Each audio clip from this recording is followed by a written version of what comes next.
Bora para mais uma aula aí. A gente vai falar agora de tipos primitivos. Primeiro vamos começar falando sobre o que são tipos primitivos. Os tipos primitivos são tipos básicos de dados que são suportados aí diretamente pela linguagem de programação. E eles geralmente são definidos pelo próprio compilador ou interpretador. No caso do Swift aqui eu vou mostrar para vocês o booleano, a string, o character, o inteiro, o float, o double, e vou fazer uma comparação aí de float com double para vocês também. Beleza? Então vamos lá. O primeiro que eu quero mostrar aqui é o booleano. Booleano é que vocês vão usar para uma condição, alguma coisa assim. Então, sei lá, is valid alguma coisa. Vocês podem usar aqui como booleano e jogar aqui um valor, um true, ou vocês podem jogar um false. Nesse caso vocês também não precisam botar, né, como eu já comentei com vocês não precisam ficar colocando explicitamente o que é aqui. E através do booleano você consegue fazer um if. Então if is valid, você faz aqui a sua lógica, né? Beleza? Tem outras formas de fazer isso também, né? Você pode declarar com um booleano usando uma outra lógica, né? Na verdade, você não... dificilmente você vai fazer isso aqui, um let, o nome da variável e botar um valor aqui, porque esse valor fica fixo, né? Se for uma variável aqui, que por algum motivo depois você pode mudar, até faz sentido. Mas um let aqui... muitas vezes você usa alguma lógica aqui para validação. Sei lá, vamos supor que você está validando um formulário que tem um campo de texto, sei lá, usuário e senha. E aí você precisa que ambos estejam válidos para o seu formulário ser válido. Então você vai fazer um negócio tipo assim, username text field .is valid. Vamos supor que existe essa variável. E password text field .is valid. Então, na hora de programar, muito provavelmente você vai fazer algo nessa linha assim. Então, para isso aqui ser válido, essa condição tem que ser verdadeira e essa também tem que ser verdadeira. Ambos tem que ser true nesse caso aqui. Tá bom? Ou pode ser alguma outra coisa, que você pode usar um ou aqui também, enfim, isso aí já é lógica, né? Mas o tipo primitivo booleano é dessa forma aqui, beleza? Aí agora uma string, vou botar aqui o name, então você só botar entre aspas que você vai criar uma string aqui. Vou botar um print aqui para vocês verem. E aí, tem outras formas de você fazer isso também. Você pode criar sei lá, um full name aqui, que botar name mais Catão, que é meu sobrenome. Então, o full name aqui, ele vai imprimir a primeira mais a segunda. Eu não botei um espaço aqui, né? Então ele vai imprimir junto, né? Mas só botar um espaço aqui, que ele vai imprimir separado. Aqui, ou aqui também. Beleza? Outra forma de interpolação. Vocês podem imprimir dessa forma aqui, criar uma interpolação. Eu vou apagar esse aqui e comentar para poder falar sobre essa segunda opção. Você pode fazer desta forma. Você põe a variável aqui e aqui você escreve o restante do que você precisa. O nome disso aqui é interpolação. Muito, muito, muito usado quando você quer botar uma string no meio de uma sentença, enfim. Aí, aqui ó, ele imprimiu dessa forma aqui o que a gente acabou de criar, beleza?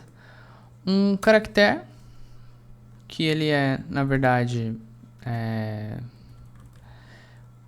ele é você pode fazer dessa forma. Primeiro uma letra C aí. Enfim, ele é um componente, né? Meio que como se fosse uma substring, né? Ele é uma parte da string, que é indicado por uma letra só, né? Se você não, nesse caso aqui, se você fizesse isso só, ele ia criar uma string só com C, né? Então sempre que você fizer um let, um nome aqui e botar entre aspas, ele vai identificar como uma string. Por isso que eu botei nesse caso aqui, você precisa fazer dessa forma aqui. Para eu dizer que isso aqui na verdade é um character e não uma string. Inteiro, você pode declarar, deixa eu pensar aqui, né? Altura de qualquer coisa aí que seja em centímetros, não sei. Sei lá. Então vou botar aqui 120. Isso aqui ele é um inteiro. Se você botar aqui para imprimir, vou comentar esses aqui pra gente não ficar com o console sujo. Então se você botar aí para imprimir, ele vai imprimir aqui o 120. Você pode fazer um type off aqui para verificar o tipo dele.